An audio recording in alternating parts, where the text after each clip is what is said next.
Good evening.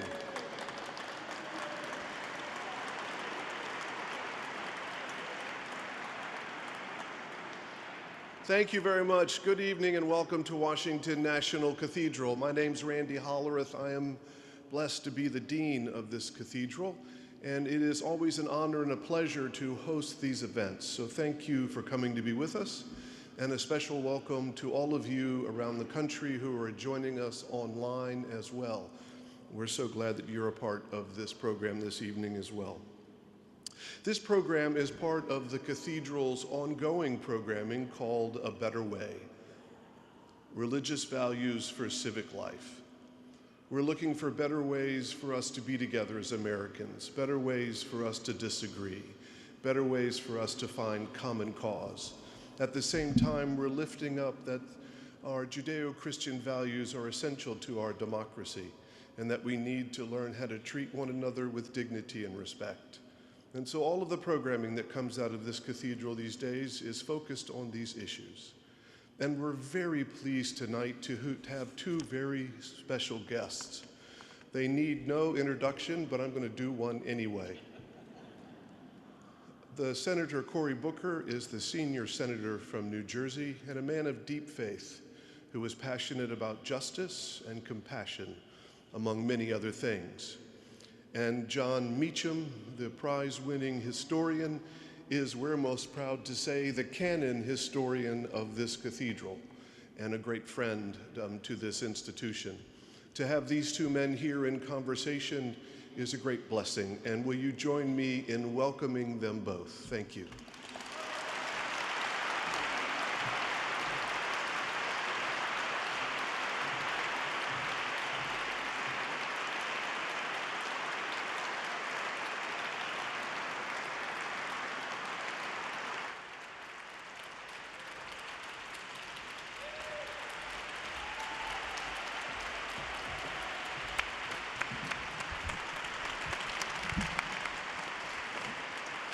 Thank you, sir. So thank you for being here. I want to get a bit of a personal grievance off my chest first, if that's all right. I don't know if you all noticed or heard about it, but Cory just finished his filibuster speech a few minutes ago. But yeah.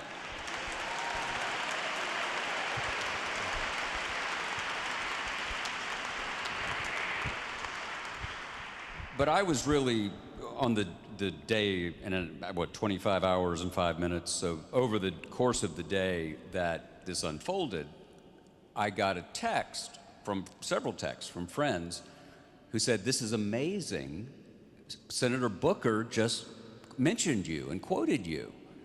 And I was thinking, well, yeah, you know, I would think in 25 hours you could find something. And then I looked it up. And I just have a question, Senator. I'm afraid. What does a guy have to do to get somewhere before 21 hours, 48 minutes, and 32 seconds? Doris got mentioned at 11 hours, and that really irritated me. I want you to know that, first of all, it's an honor to be in this sacred space with a man that I have always respected from afar, but one of the blessings I've had in my career over recent years is to become friends with somebody that has been a source for me of spirit, not just history and facts. One of my favorite moments of my time in Washington was when I was in the Oval Office with President Biden, Kamala Harris, and a number of the leading African-American leaders of Congress. And I leaned in and told the president that more than half of the elected black senators in the history of the country are here. Wow. And he gets up afterwards and he's ushering us out of the Oval Office for perhaps his next meeting with the schedule he kept. But then as we get toward the door, he puts his arm around me and he goes, "Cory!" And I go, "Yes, Mr. President." He goes, "I'm working on my State of the Union speech next week." I go, I know you've got that speech, sir. He goes, "Well, I might need some help on it. I'm going to Camp David. Would you help me out?" And I'm like, sure, yeah, right. I said, of course, miss, I'm at your service. And the weekend goes past, he doesn't call me. The day of the big speech, an hour beforehand, we have votes in the Senate. We go vote. Underscore, an hour before. An hour before. That's an important detail. And I then come out. I love to not go through the tunnels. I love to walk outside. And I walk down the steps of the Capitol. I feel like I'm Bill on Capitol Hill. And cue the music. And the Supreme Court's right in front of me, the Capitol Dome over my right shoulder, the hall, it's just a majestic, and I take a moment to pause and my cell phone rings. I pull out my cell phone and I answer it, and it begins with what I think, forgive me if this sounds disrespectful, what I think is one of the stupidest questions in America. I answer the phone and the person says, hello, this is the White House operator. Will you hold for the President of the United States? And I go, yes, I will. And the next thing I hear is, Cory! And I'm like, yes, Mr. President. He goes, I'm working on my speech. Which at that point absolved me from years of procrastination in college where I waited the last minute. Yeah. And the President of the United States asked me if I could help him with an area I have a lot of policy depth. And he literally read the speech to me, this section of the speech.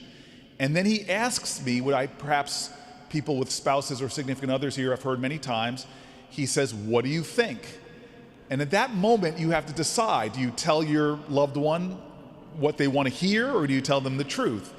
And I decided the President of the United States of America has called me and asked for my opinion, I will give it. And I had little tinkers here and there, and then we hang up the phone, and I'm just could not believe this experience, and go back to my office, come back, line up, you go across the Capitol, senators walk southward toward the southern lower chamber, I'm joking, and we get in and you sit down, and it's a aerobic exercise because you're doing a lot of squats during these speeches. So I've rested up, I'm limber, ready for the, and the person comes in and says, to this day, I don't care who the president is, what party they're from, when I hear that person walk into that chamber and say, the President of the United States of America, and the whole chamber erupts in applause.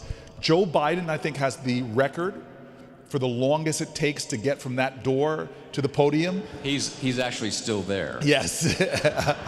He shakes everybody's hands. I still remember Marjorie Taylor Greene came up. He greeted her like she was a sister, and he gets to the podium and he begins his speech, and we're up and down, and then the section of the speech, and I hear my words, my critique, my input, I should say. And of course, I'm the first person standing up in that section. And it was this fantastic, and I'm yelling at everybody, stand up, I don't care. Ted Cruz, stand up for this one. And it was just this moment I could not believe that my ancestors could have never imagined. I go home and I'm lying in bed, still a buzz about the whole experience, and my cell phone lights up. Don't keep your cell phone on the nightstand, it's a bad habit, and I look at it and it's a 917 number that I don't recognize. And then I open it up, and the man that I did not have a personal relationship with, it says, Senator Booker, John Meacham here. Thank you for helping the President of the United States with his speech. You made more of a difference than you know. And I will tell you, when you have a man of his esteem text message you, he immediately made the mistake because I now had his cell phone number. Yeah, that didn't think that. And I was one step short of a temporary restraining order until I convinced him to come to my office to sit with me, and that began what I consider a valuable friendship to guiding me as a United States Senator. I'm honored by that. No, I hadn't thought out all the implications of sending the text.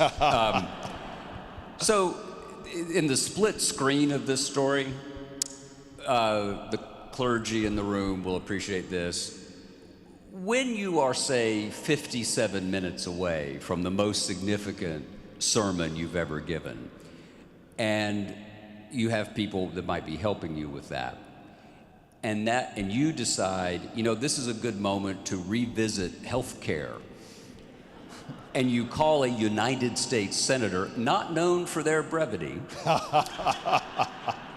the car is outside. and President Biden, never did things early, right? I mean, I think that's a fair thing to say.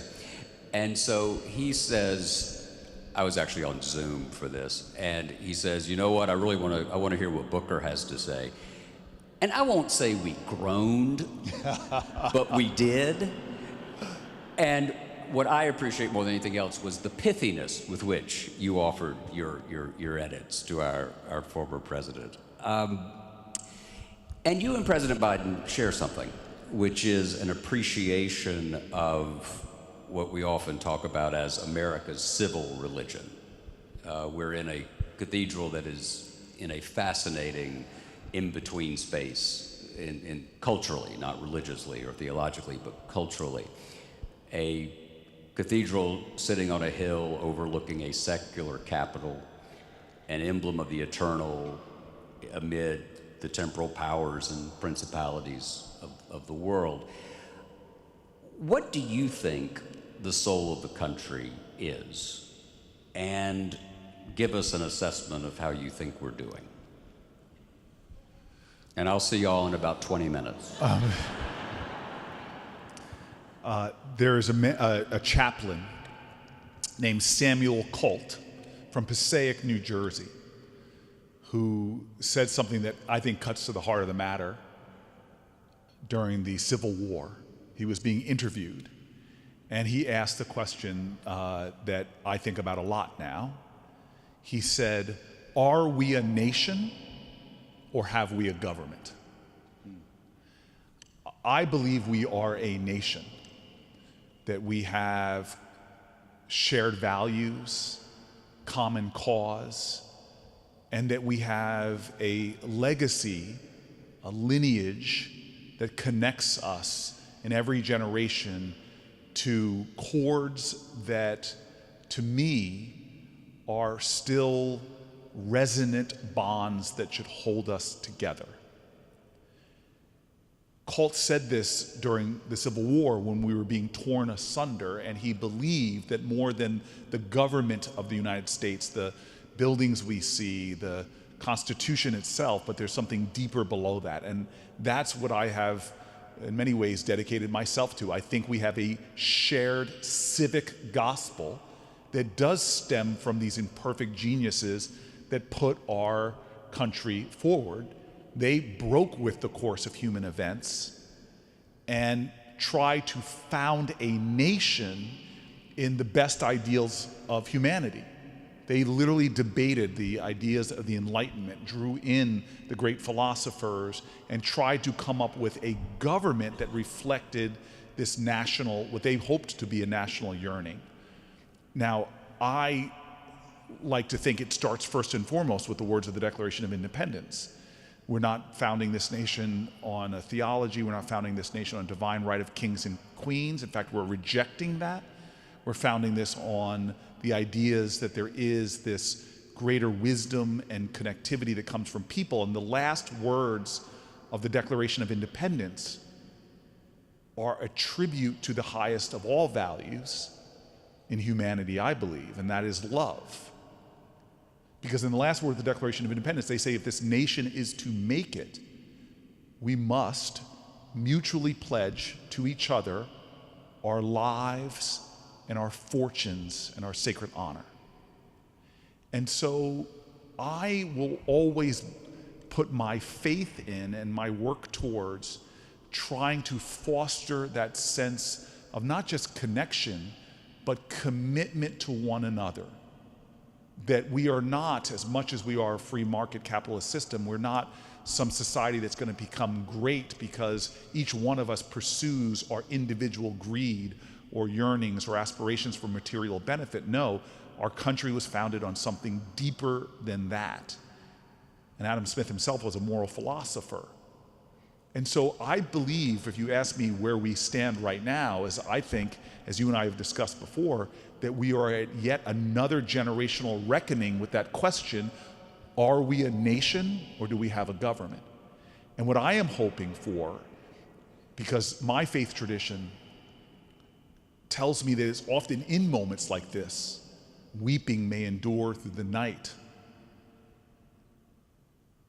if America hasn't broken your heart, you don't love her enough. This is a dark time in our country of deep divisions like that time in the Civil War. But I am a big believer. I have unyielding faith that joy will come in the morning, and that this, in many ways, is the moment that is actually setting us up to rekindle, to renew, to redeem that idea that we are a nation that shares a common civic gospel. Talk, if you would, about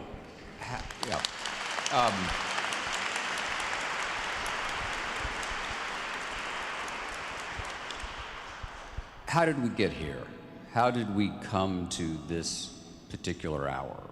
One way of thinking about the last 10 years of American history is it has been dominated by a single figure. The country made one decision, then made a different decision, and then made yet another in that decade. But putting on your, not just your philosophical hat, but your sociologist hat, how did this moment come? How did we get to a place where you felt compelled to knock Strom Thurmond off that list? Well, I would first say that I don't want to make any one individual the main character of the story as much as the particular individual we're talking about wants to be the main character in the story. I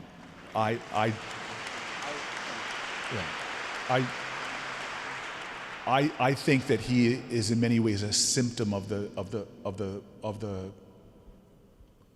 hurt, a symptom of the wounds that are within our nation right now.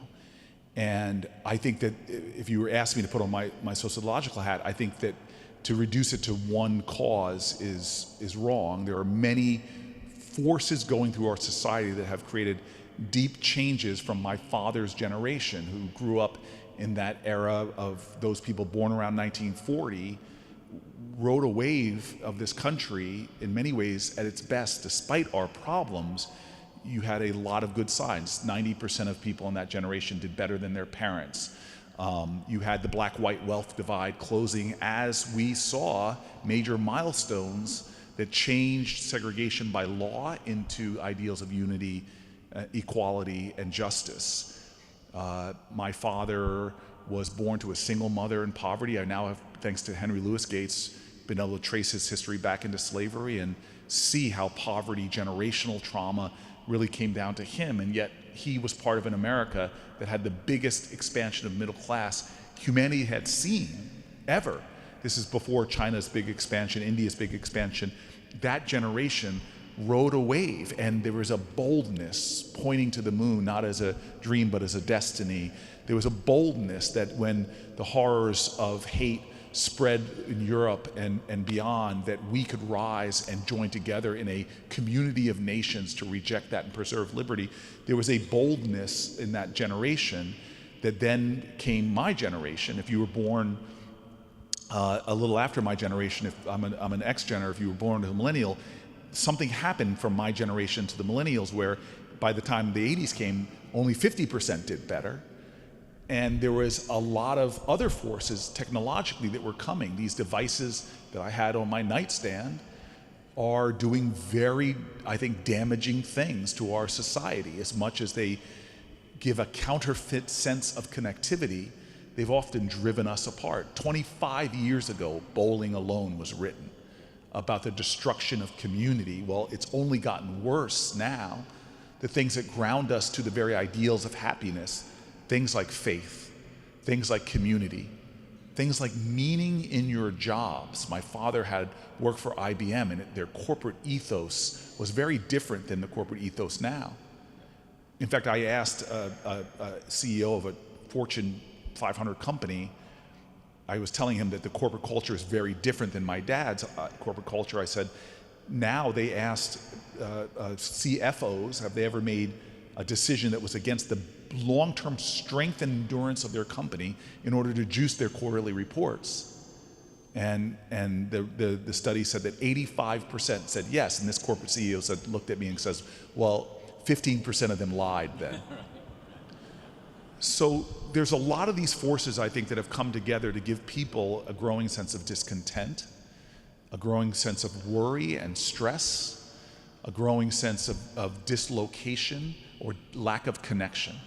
There are forces in our politics right now that are not left-right forces, but citizens united, unleashed an ungodly amount of capital into our systems that are, I think, perverting and corrupting our politics as we know it, and there's a number of other things.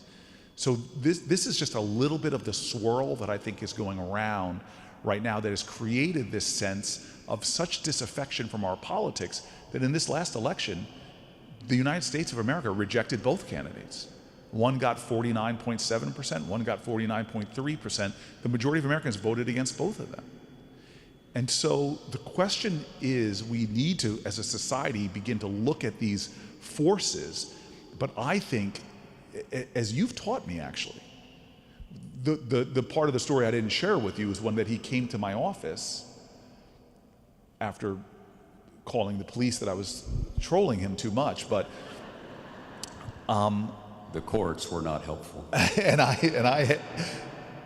and you told me this beautiful, when I told you about the challenges of our nation, you gave me this tour de force, I wish I recorded it, of American history, of how many times we came to brinks, came to crossroads, how many times demagogues from Father Conklin with his anti-Semitic screeds to all the way to McCarthyism. Every generation has had their demagogue, their fear mongers, the people preying upon people's fears and frailties in order to exploit it for their own political gain. You told me these great stories about U.S. respected generals calling for military takeover in the 30s, or Huey Long, you mentioned, saying that the people are going to storm the Capitol and I'll be with it. You showed me that history may not repeat itself, but it definitely rhymes. And you said to me something really beautiful that I want to reiterate now in this point. You said that every single generation has faced moments like this. This is not an unprecedented time. But what was interesting to me about your answer and what spoke to me and my heart was that your solution in this moment wasn't, let's elect the right person. You turn more to the people, and that every time you said that the better angels, what I would call Americans choosing that common civic gospel, that we will be a nation of love and unity and not that nation of division and darkness. This is one of those moments, and I think that it is in the very moments that you are feeling a sense of loss that can lead you to find truly what's missing. And I think it is a politics of meaning, not electoral politics, but more from the origins of that word, is that we can find again meaning and connection. And I think that's our only hope right now, is to have not leader, but more leaders that stand up to speak to that gospel that I hope can ultimately help us to redeem the dream of America that many people are starting to become cynical about. Yeah. I think the one point is, just because things have worked out in the past doesn't mean they will again. But it does mean that the forces we're contending with are elemental, right? I mean, this is about, we've been doing this since the 3rd chapter of Genesis, right? There was a piece of fruit, we were told not to take it, we took it because we wanted it. And, cue the rest, right? I think we are in, and I use the word quite advisedly, it's interesting that so much of our vernacular of politics comes from the ancient understanding of healthcare. Crisis is from Hippocrates. It's the moment in the course of a disease where a patient lives or dies. The body politic, corruption initially meant not graft, but disease. And the ancients understood that our common life, to your point, was as important as our own individual lives. That there was, in fact, not only a linguistic connection, but a genuine connection. We're in a moral crisis because we have to decide how we're going to be with each other. And the only thing I can think of or at least part of the solution, is to tell a different story, to tell the story you're talking about. And this is where I don't have to face voters, so I can say this.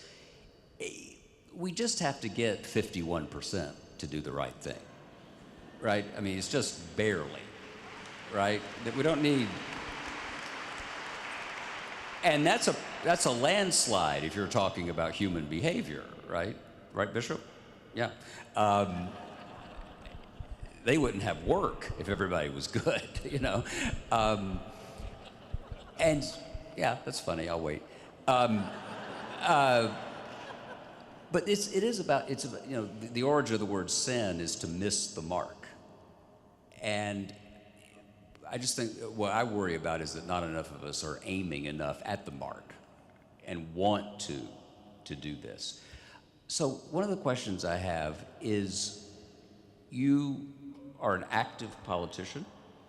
You represent a great and noble state where the initial... Be careful now, be careful. Well, you know, I live in Tennessee, so when I say I have conservative friends, that's redundant. But a state where the revolution unfolded, you are responsive. You work for the people of New Jersey and also the people of the United States because of the nature of the Constitution. When you look in their eyes, do you see the longing you're talking about becoming a nation and not simply a group with a government? Yeah, look, and what gives you hope about, can we get 51% of them to hear the story you're talking about? So one of the best experience, I have a friend that's a conservative Republican pollster named Frank Luntz, and he came to me recently and said to me, you ran for president 3-4 years too early. And I go, what do you mean? And he goes, what I'm seeing in my polls now is people don't want more of the same fighting. They really want people that can unify in our country and bring people together. And I'll give you an example of what I thought was going to be a long night in Iowa. I was running for a town hall stage, and I was excited. We were in a not that populated town, but we had a packed high school gymnasium, and I was running, and when I get ahead of steam, when I played football for Stanford, I could stop on a dime. Now, don't get in front of me. It takes me a lot longer to decelerate. But this big guy who looked like a former linebacker for Iowa State steps in front of me with all kind of enthusiasm and goes, dude, I want you to punch Donald Trump in the face. Oh, wow. So here's a little check, a bundle of cash right there. Thank you for staying silent about the Christians that we are killing in Israel. A little baby bonus. And all the churches that we're bombing too. Thank you so much. I endorse you for your percentage. Thank you, American. It's a very big tent. It is a very big tent. And I thought that was a Halloween costume. Yeah. Or Mike Pence. But anyway, go ahead. And with bravado, he says, I want you to punch Donald Trump in the face. And I look up at him, I go, sir, that's a felony, sir. That's a felony. And I look at him and I say, can I tease you from the stage? And he goes, sure, dude. And I jump up on the stage and I repeat his line. I go, this guy here told me that I should punch Donald Trump in the face. And the whole crowd went crazy. And I said, well, that's how we lose. I said, we didn't beat Bull Connor by bringing bigger dogs and bigger fire hoses. And the thing about where we are in this country is if we're doubling down on the darkness, then I think it turns all of us off from our politics. Yep. And what's needed now, the genius of the activists in the civil rights movement, this rainbow coalition of people, is they didn't sacrifice their dignity even though we're fighting moral urgencies every day. What they did was bring a creativity that called to the conscience of our country. What they did was spark the moral imagination of our nation. And so I hear this all the time, and almost a debate. I just finished a book, which I'm hoping you'll blurb for me, man. But really, in all seriousness, it's a tribute to, I think, 10 of the more important American virtues, which are really human virtues, that are not nice things to have. It's how you win. And I agree with you about you only need 51%. I have seen it right now in the Senate, how we're 3 or 4 votes shy from saving us from being a nation that gives tax cuts to billionaires and cuts SNAP and Medicaid. I see that we're a few votes shy we are actually 1 vote shy of massively expanding permanently the child tax credit that Joe Biden doesn't get enough credit for, that cut child poverty in our country in half, that showed for once that the moral obscenity of child poverty is not an inevitability, it's a policy choice. So I hear you on saying we only need 51%.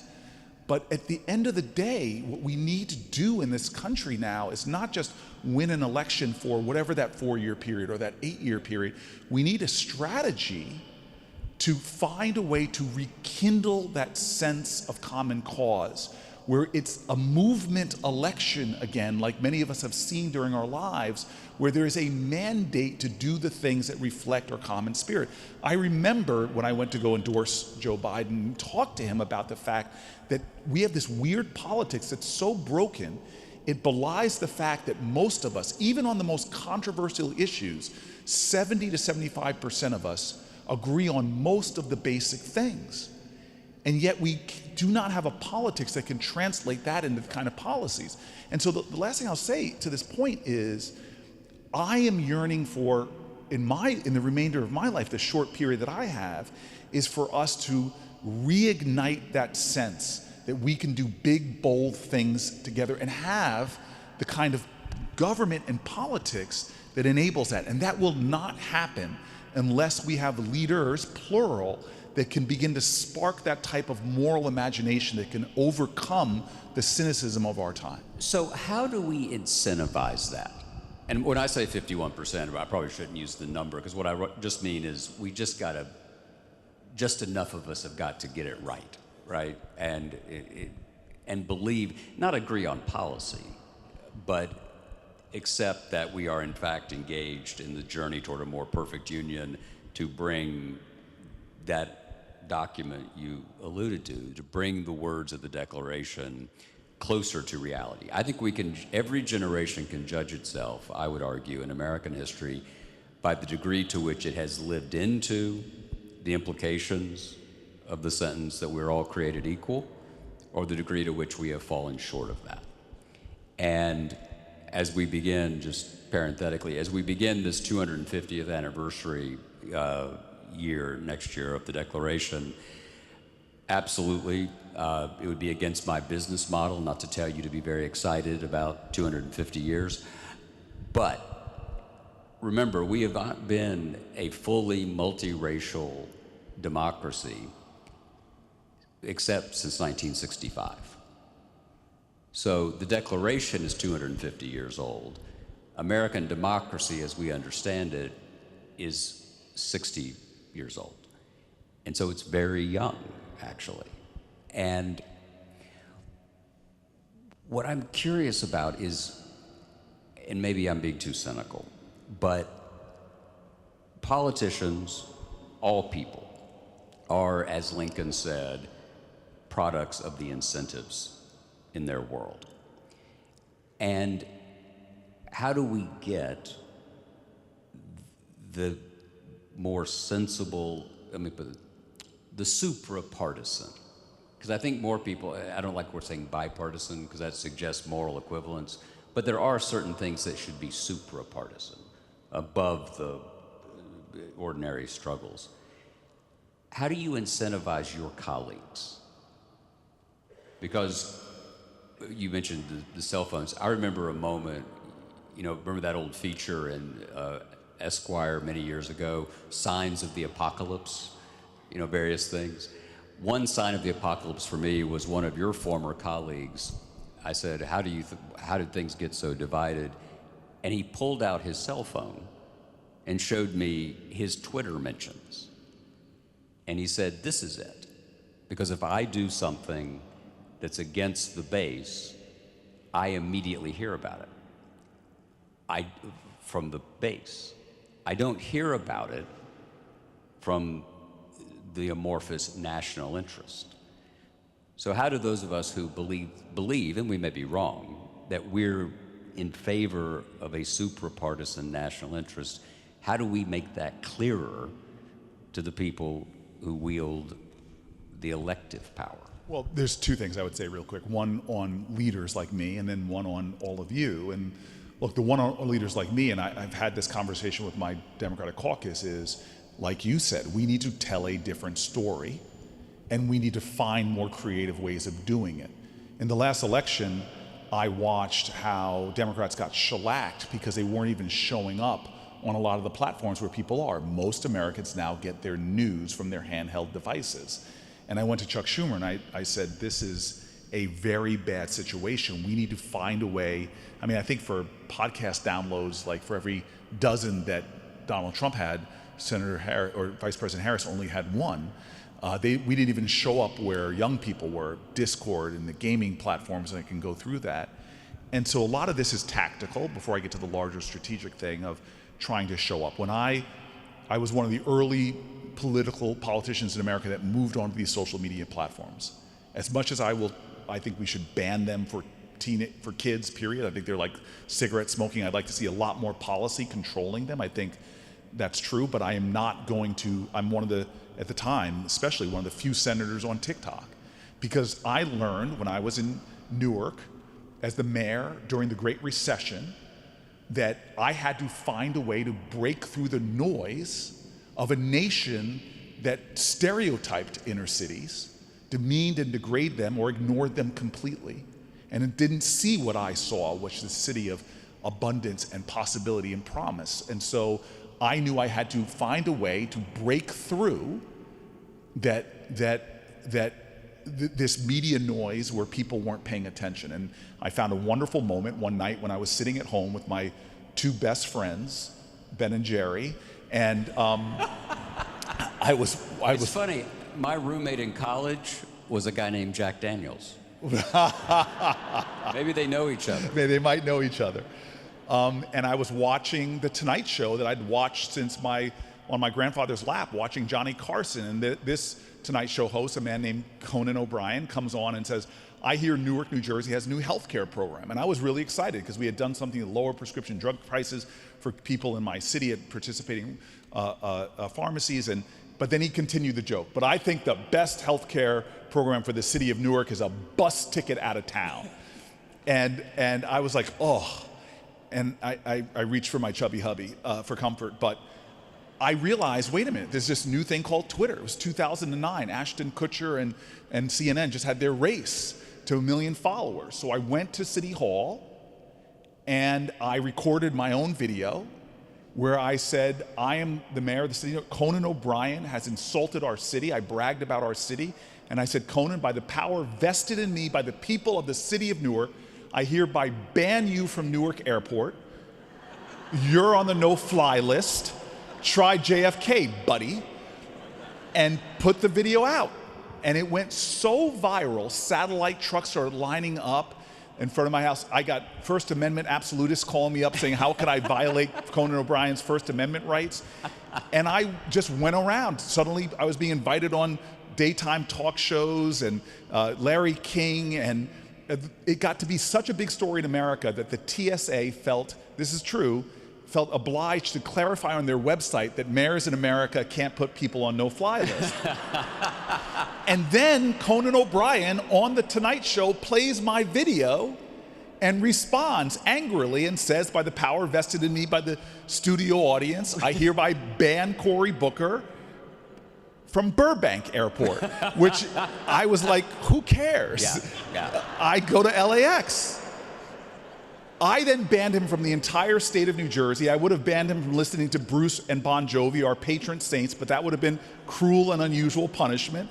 It became the #1 trending story in America, our faux fight, until the one person on the planet Earth who was most in charge of healing rifts in war-torn countries, the Secretary of State for the United States of America, a woman named Hillary Clinton, filmed her own video where she said, in essence, Cory, Conan, give peace a chance.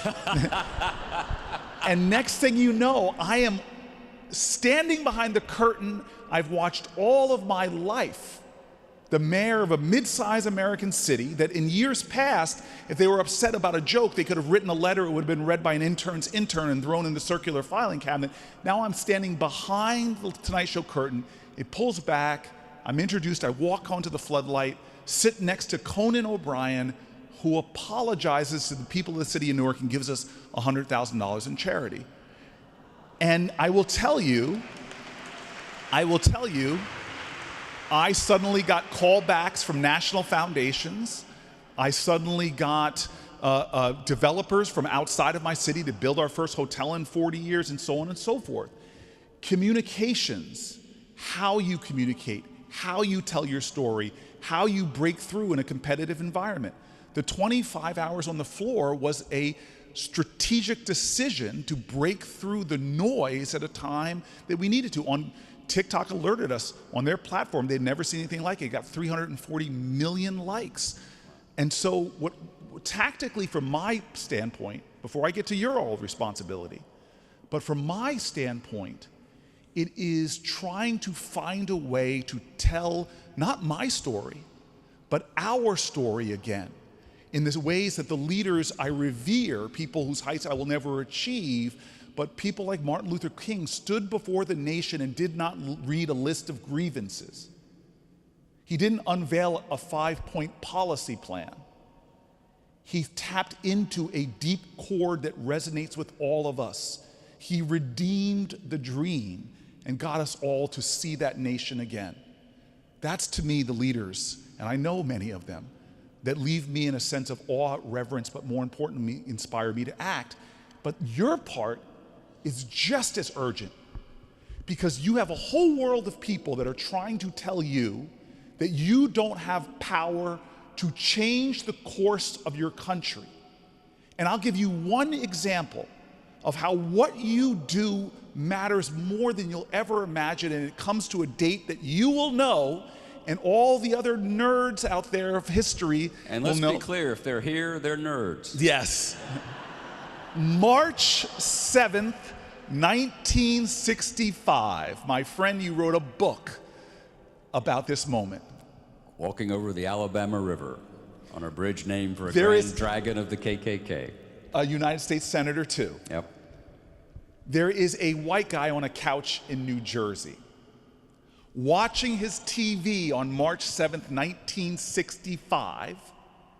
And if you do have a young person next to you, hold them, because they may not know this history, but there was a time in America where we only had 3 channels.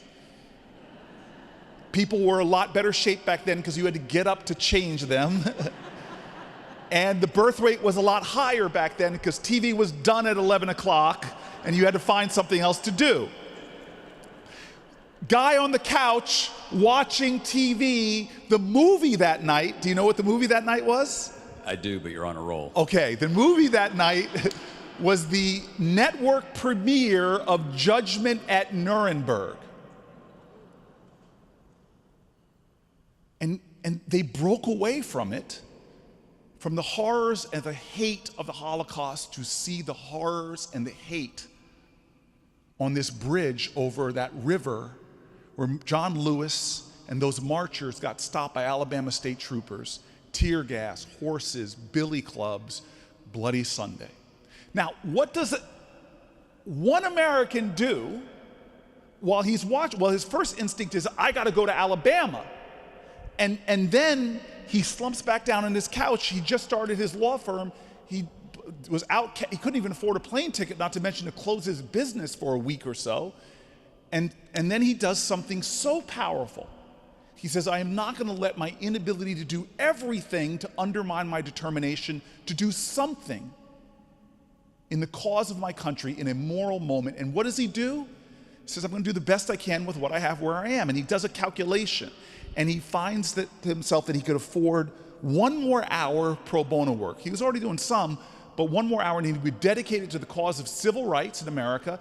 And since he was in New Jersey, he just called around, are there any civil rights organizations in New Jersey? He finds this organization led by a young woman named Lee Porter, who died this year at 98, while she still had the same job she had back then in 1965, which was the head of the Northern New Jersey Fair Housing Council. And the woman, Lee Porter's like, I need help. Thank you, Jesus, thank you. And he's like, okay, I'm here to help you. And the two of them design a sting operation that they would send, New Jersey is one of the top most segregated states at that point, they would send black families into white neighborhoods to see if they could buy houses, and they would be turned away, and then they would send a volunteer white couple behind them to see if the house was really sold or off the market like they were told. And they began over the years exposing all of this housing discrimination, getting it in stories. Years pass, it's now 1969, and this lawyer gets this case file from a family moving up from the South, looking for a home. They'd been turned away over and over again in the nicer suburbs with great public schools, and they go to work. They send the black couple out to a new home. They fall in love with the home, but they're told it was sold. The white couple comes after them, finds out the house is still for sale, puts a bid on the house under instructions from the black couple. The bid is accepted, papers are drawn up, and on the day of the closing at the real estate agent's office, the white couple does not show off. Black man, lawyer Marty Friedman. They walk into a real estate agent's office. Sounds like a good joke. A black man and a Jew walk into a real estate agent's office. There's one parachute. Yes. Immediately, the real estate agent recognizes the black man, sees he's caught. The lawyer starts to go into a speech about the violation of New Jersey fair housing law. It's now against the federal law, 1968 fair housing law, but he doesn't get that far into his speech because the real estate agent stands up and punches Marty Friedman in the face, sigs his dog on the black man, and the two have to fight their way out. And then they start writing letters. The owners of the home, horrified, find out what's going on, agree to sell the home to the black family. Mother, father, 2-year-old, and a 4-month-old. 43 years later, the baby goes on to be America's only 4th black person ever elected to the United States Senate, me. I am here, and everything that I'm doing, because one American didn't just sit on the couch and treat our democracy like a spectator sport. They got up and said, what is my sacred offering to this moral moment? We all have that power right now by what we choose to do in this moral moment when so many of our neighbors are hurting, so many of our neighbors are afraid, so many of our neighbors are staring at a document on their desk or a computer screen and seeing that their health care is going to be so much that they have to make the terrible choice of who in their family will go without health care so that our children can keep it. This is a moral moment, and it demands more of us to say, this is not the democracy that I want.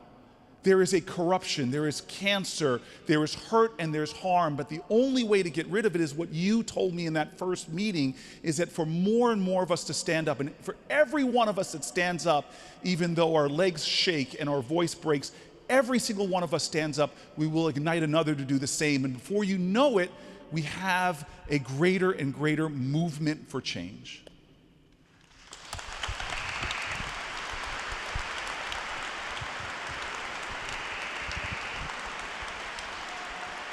Do you...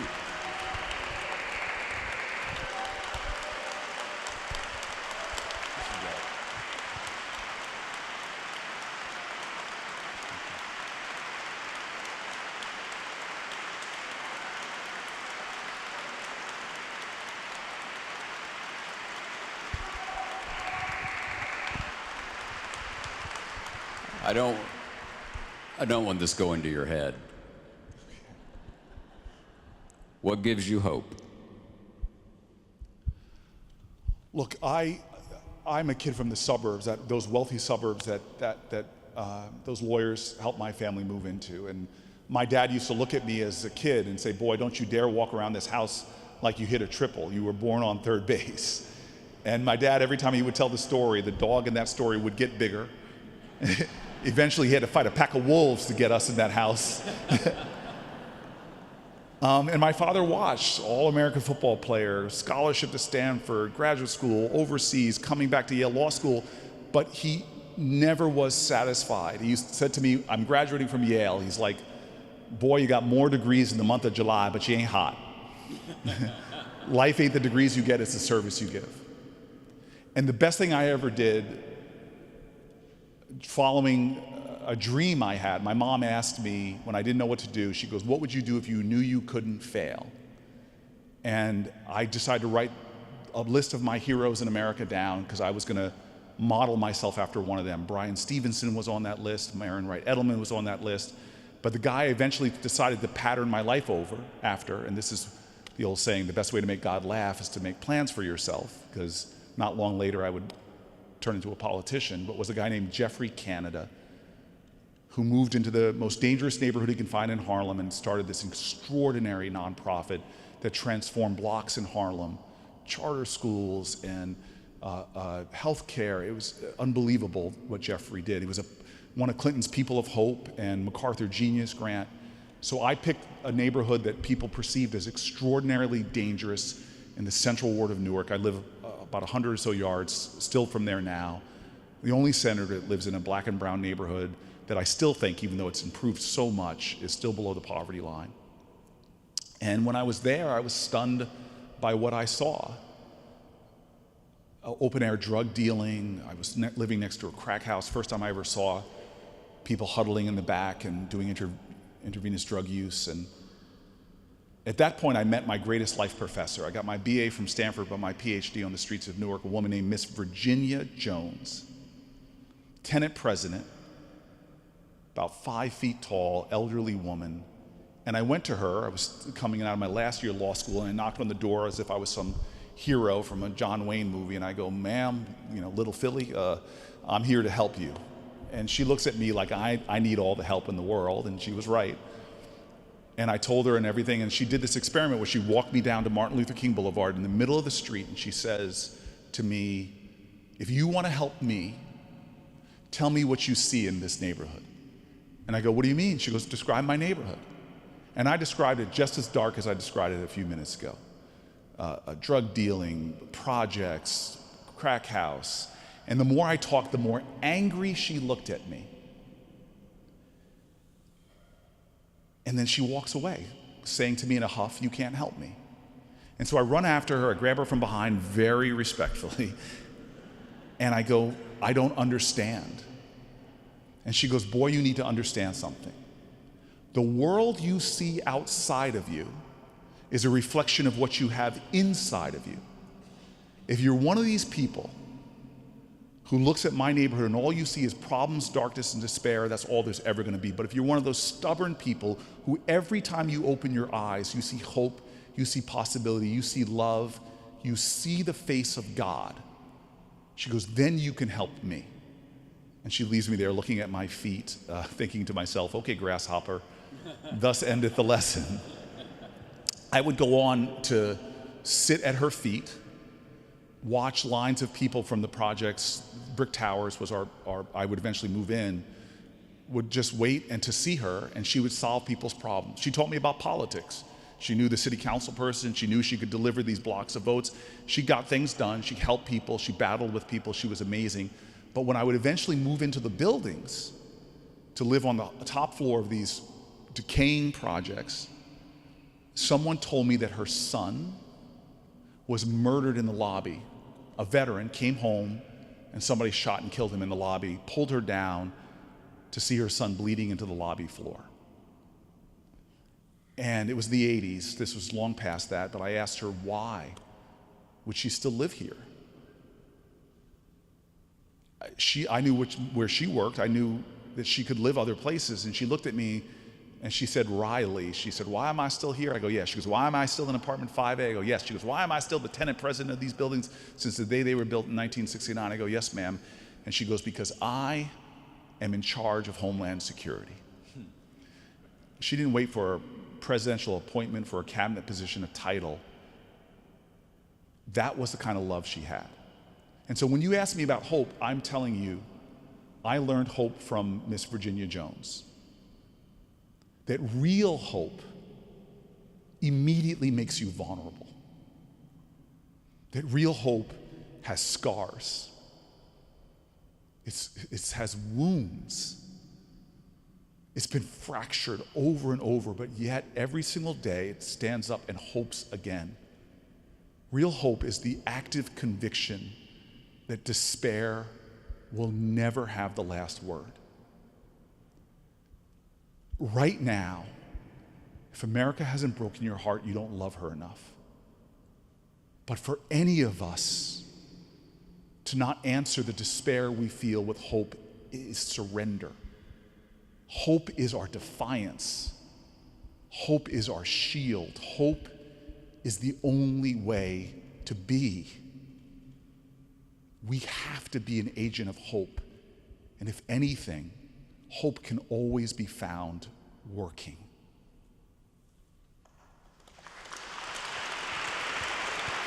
Thank you. A couple of questions.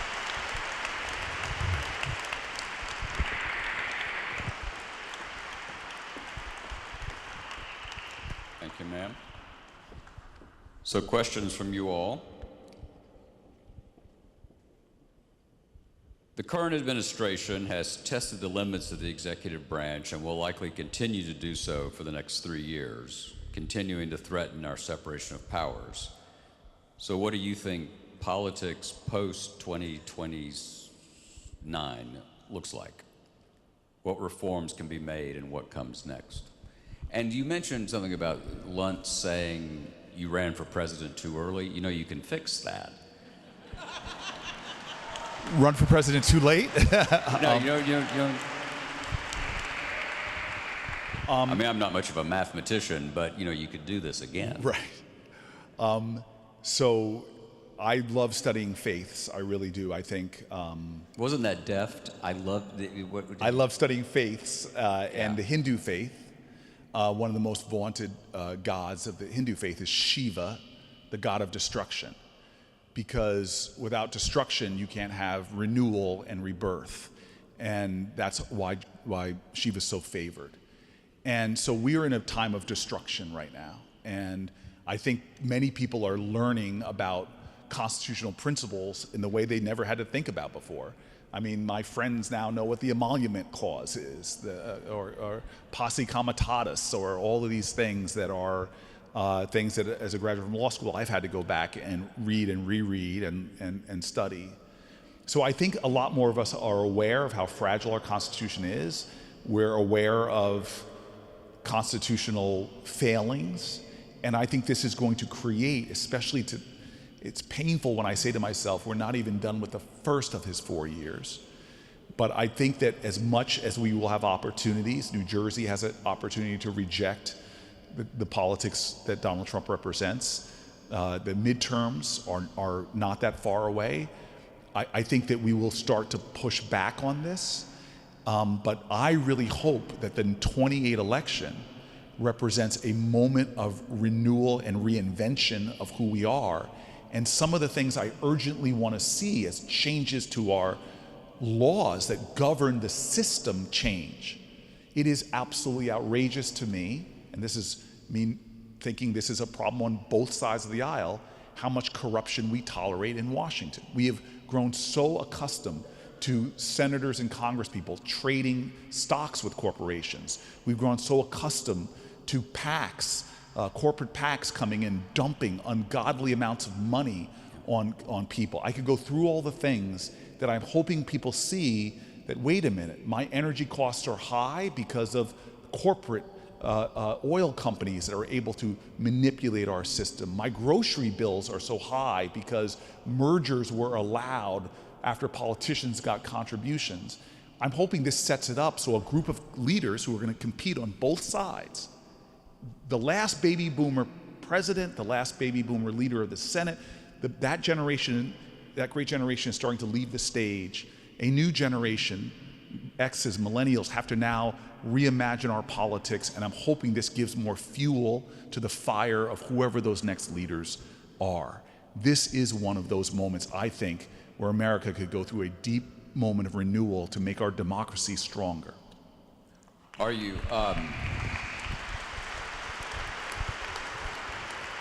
let me back into this. What did you learn from your race in 2020? A lot of things. One of the chapters in my book is all about vulnerability, and I'm trying to stop myself from being too vulnerable here. Look, I think it's, for me, there was a lot of experience I had in my own communications. I ran a lot from the heart, and I want to do that still. I will unapologetically always center myself in my faith tradition and my the love that I feel that this country, that we need to have for one another. And I know there's a big appetite within my party that let's just beat the other person down, and I'm fine to compete should I when I run for re-election next year, and should I ever run again for president. But I think the thing that I really want to do is be a lot more forward with, I think, some of these very tangible policy ideas. Ezra Klein, who's a guy I've known for years, I knew his grandfather, had me on his podcast days before I dropped out of the election and just said, the spirit of your campaign is very appealing to me, but I want to hear the policy planks that really support that. What does a politics of community, what does a politics of love really represent? And if I run again, I want to speak to that specifically, because I think one of the reasons why we as a country are having a real problem right now is that we're not speaking policy in a way that resonates. Whatever you think of the current president, when he did simple policy planks, like no tax on tips, I think that's bad policy. I think that people who work in the kitchen washing dishes should have the same tax rate as the people in the front of the house. I think we should have a radically different tax rate for America that rewards work. I can go into that, but that's my democratic speak of speaking a bunch of policy. To find one simple thing to say, like, nobody in America, whether you make $200,000, $100,000, or $50,000, Americans should not pay taxes on their first $70,000 worth of earnings. Something simple like that would give every working person in America a huge increase and keep more of their hard-earned dollars. But it is simple ideas like that that I think we have to balance, the heart and the head, where I know as a voter that this person has me on the real policy stuff, then also their spirit. I believe that the best political leaders I've loved in my life are the ones that get the prose really good. Hillary Clinton had the prose better than any. I truly got to know her when she ran for president and fell in love with her because I'm a nerd policy wonk. And I never met an elected leader that knew how to deal with housing, that knew the ins and outs of healthcare. But the prose, the poetry of politics, that marrying of the two is what I hope we need leaders like that. And should I ever try it again, the first question I'll ask me is, do I think I can be that kind of leader if I run for president? Well, for what it's worth, most people have a hard time with the poetry. So if your problem is the prose, that's soluble. Yeah, but I think it's a problem that is real for all of us in the sense that healthcare is a mess before Donald Trump. Before Donald Trump, the number one reason people declared bankruptcy still is healthcare in America. And so there is this deep ingrained cynicism about the complexities of our time that are making it very hard for us to wrap around a unifying cause to fix that problem. And so I think we as a country are in one of those moments where we need to have the poetry to inspire us to have, as Martin Luther King said, the audacity to believe that every child can have a school that can nurture their genius, food that can nurture their body, and a community that can ignite their spirits, but also know what that looks like in a policy sense. And here's the hope. Let's take a divisive issue, women's right to choose, to do what to do with their own body. I listen as much as I can to conservative thinkers and policy people.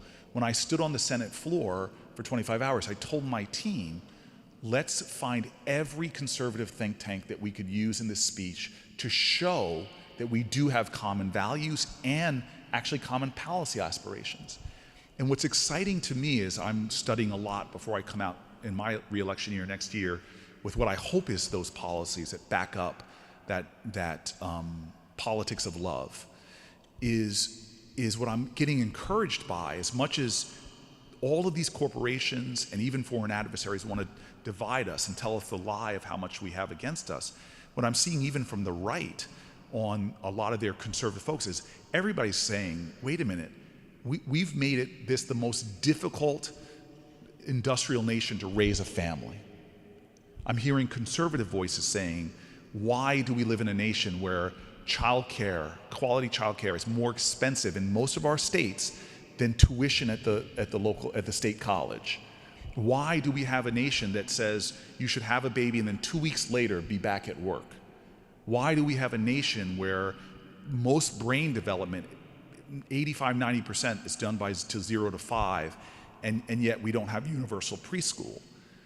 There is chords that in policy that I'm hoping we as a nation can say, wait a minute, we may have some divisions here, but there are some simple, basic things we could do to make things easier for everybody. And the last example I'll give you is the absurdities that we don't talk about. I have a feeling this is going to surprise a lot of you, that over 90% of our agricultural subsidies, think about this for a second, over 90% of the money we all spend that goes to subsidies in agriculture go to the foods that our doctors tell us we shouldn't eat. Only 7% of our ag subsidies goes to fruits and vegetables. It's the reason why my kids are so connected to these farmers right now. We're losing, it's an extinction level moment for American farmers. My kids, it's the same reason, same connection. They want us to believe that inner city kids in Newark have nothing in common with farmers in rural Iowa. But my kids in Newark go to a corner, we call them bodegas, grocery stores, and a Twinkie product is cheaper than an apple. Our food system is so broken, but yet nobody wants to tell the story of the suffering of the American farmer is directly connected to the fact that 50% of America's population is diabetic or pre-diabetic.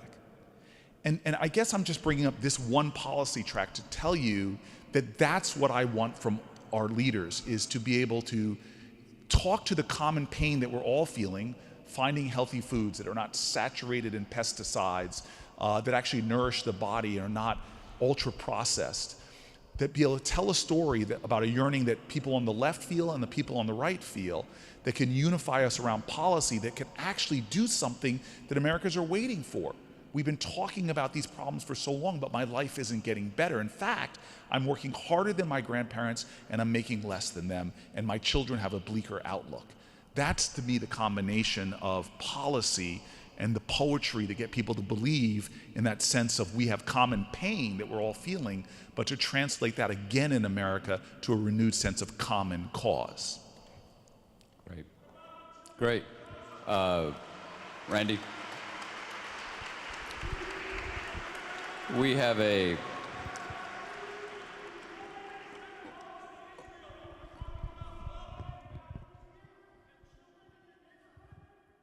Friends, a quick announcement for everyone. Will you join me once again in thanking Senator Booker and Canon Meacham?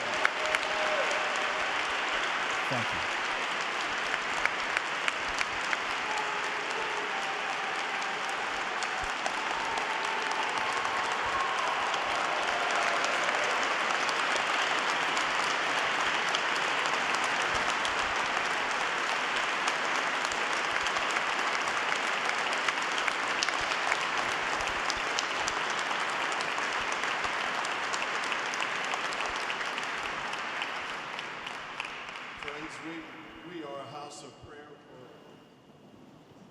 We are a house of prayer for all people, and sometimes that even includes some protesters. So God bless you all for being here tonight.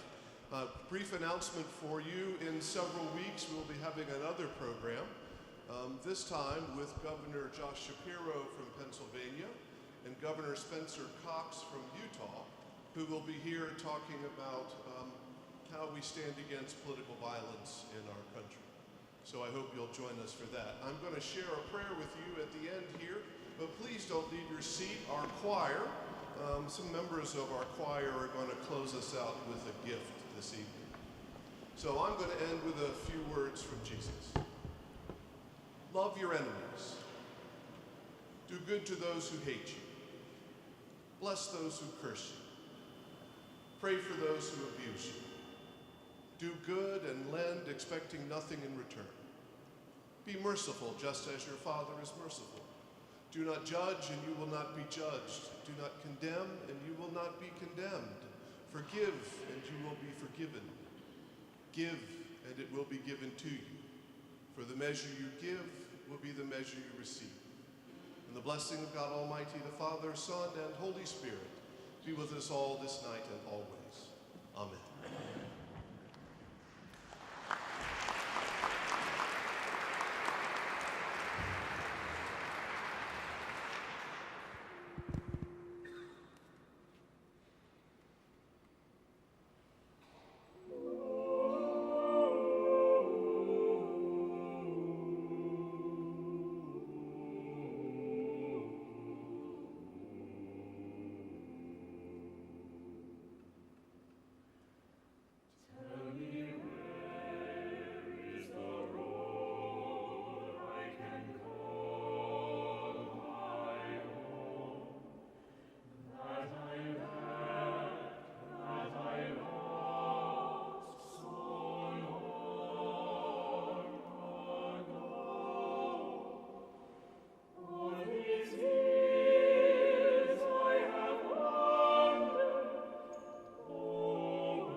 As the